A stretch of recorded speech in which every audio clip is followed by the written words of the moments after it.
할렐루야. 성도 여러분 반갑습니다. 수요 성경 공부 시간입니다.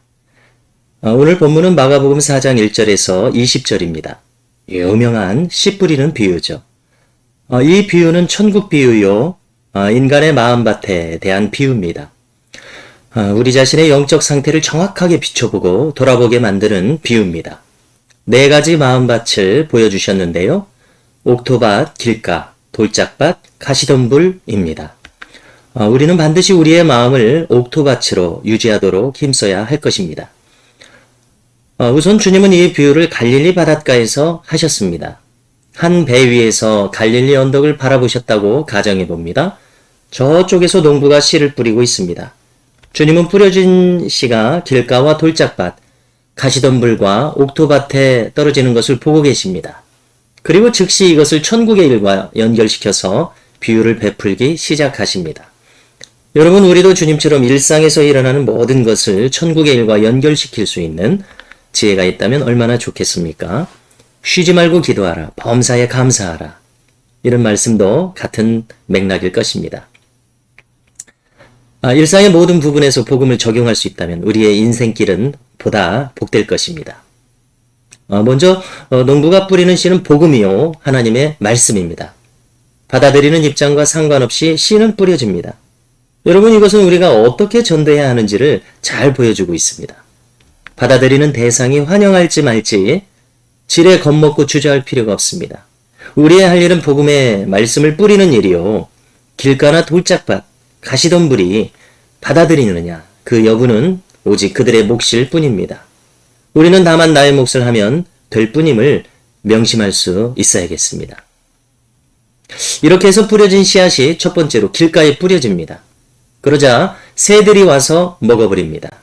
길가는 많은 사람들이 왕래한 고로 그 길이 단단하여 씨앗이 뿌리내리기가 쉽지 않습니다. 뿐만 아닙니다. 튕겨져서 노출된 씨앗을 새들이 즉시 먹어치워 버립니다. 이 비유의 뜻은 분명하죠? 어떤 사람의 마음밭은 길가와 같아서 결코 말씀의 씨앗이 뿌리내리지 못합니다. 새들이 즉시 먹었다는 것은 마귀가 방해했다는 뜻입니다. 지금까지 살아온 그의 삶의 궤적이 사사건건 마귀 친화적이었다는 사실입니다. 그러므로 안타깝게도 그는 전혀 말씀을 받아들일 수 없는 상태입니다. 달리 말하면 양심이 화인 맞은 상태요, 회개가 불가능한 상태입니다. 구약에서 찾아보면 가인이나 바로왕, 사울왕과 같은 인물들이 그렇습니다. 또한 엘리 제사장의 두 아들, 역시 제사장이었던 홈리와 비느하스와 같은 인물들이 그렇습니다. 신약에서는 가룟 유다와 같은 인물들이 그런 사람들입니다.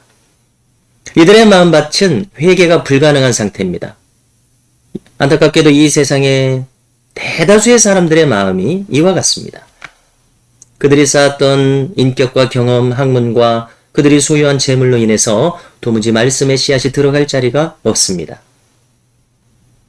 이런 상황에서는 그들이 가진 인격과 학문, 경험과 재물은 그들이 회개하고 복음을 믿는 데 있어서 걸림돌로 작용할 뿐입니다.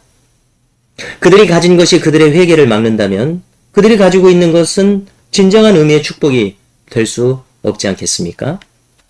다음으로는 돌짝밭입니다.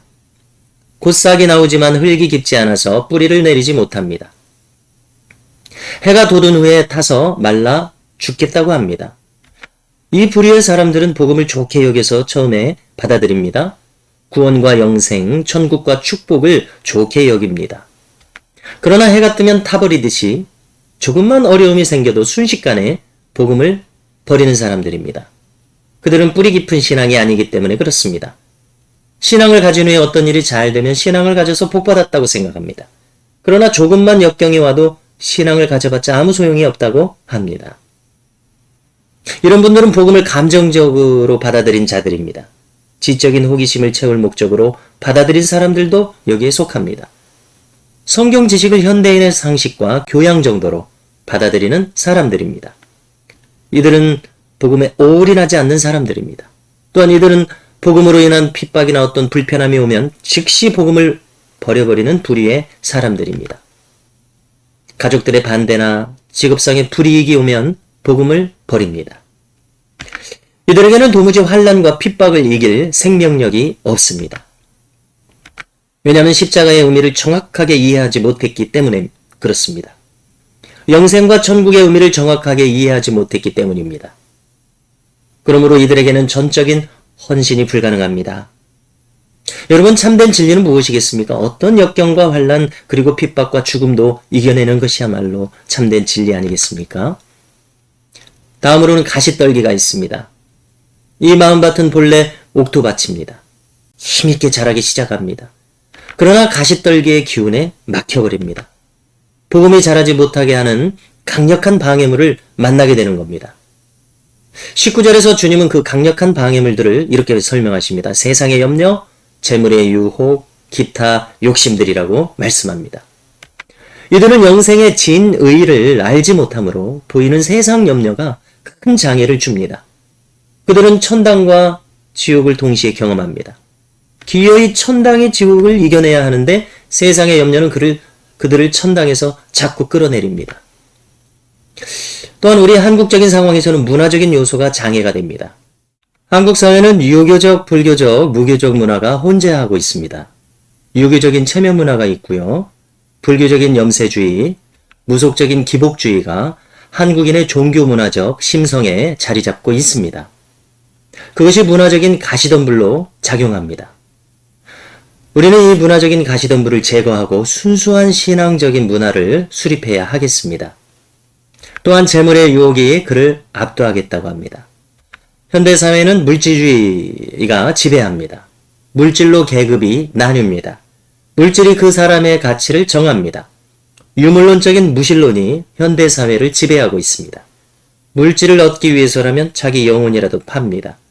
참된 신앙은 물질적인 헌신으로 나타나는데요. 물질이 있는 곳에 내 마음이 있다는 이 진리는 결코 부정할 수 없습니다. 지금 당신의 물질이 어디를 향하고 있습니까? 주님은 좋은 나무란 그 열매로 알겠다고 말씀하십니다. 신앙은 입술이 아니라 열매가 증명합니다. 그리고 또 기타 욕심이 결실을 막겠다고 합니다. 물질이나 명예, 세상의 관심사가 신앙을 압도하는 사람을 가리킵니다. 영혼이라는 관점에서 생각하십시오.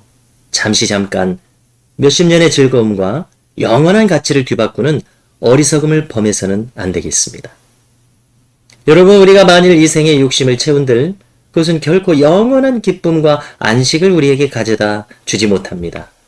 전혀 거리낌 없는 완벽한 기쁨은 오직 천국에 속했을 때만 우리에게 주어집니다. 부디 이 진리를 깨달으시기 바랍니다. 썩어 없어질 것들에 대해서, 찰나적인 것들에 대해서 우리의 마음을 빼앗겨버리는 어리석음을 범치 않아야겠습니다. 마지막으로 옥토와 같은 마음밭이 있습니다. 말씀을 들었을 때 그대로 뿌리를 내리고 열매를 맺는 사람입니다.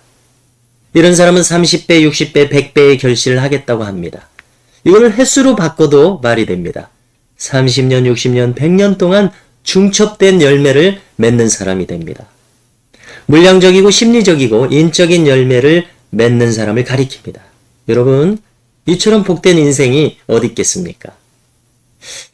주님께서는 우리가 무엇을 얻으리이까? 우리가 모든 것을 버리고 주를 따라 싸우며 무엇을 얻으리이까? 이렇게 묻는 베드로에게 답하셨습니다. 마태복음 19장 27절 이하인데요. 세상이 새롭게 되어 인자가 자기 영광의 보좌에 앉을 때에 나를 따르는 너희도 12보좌에 앉아 이스라엘 12지파를 심판하리라. 또 여기서부터 중요한데요. 내 이름을 위하여 집이나 형제나 자매나 부모나 자식이나 전토를 벌인 자마다 여러 배를 받고 또 영생을 상속하리라. 28절 29절의 말씀입니다. 성도 여러분, 우리 모두가 옥토와 같은 마음밭이 되어서 반드시 우리의 열매로 신앙을 증명하면서 30배, 60배, 100배의 결실에 이르는 이처럼 복된 삶을 사시기를 주님의 이름으로 축복합니다. 오늘은 이상으로 마치겠습니다. 감사합니다.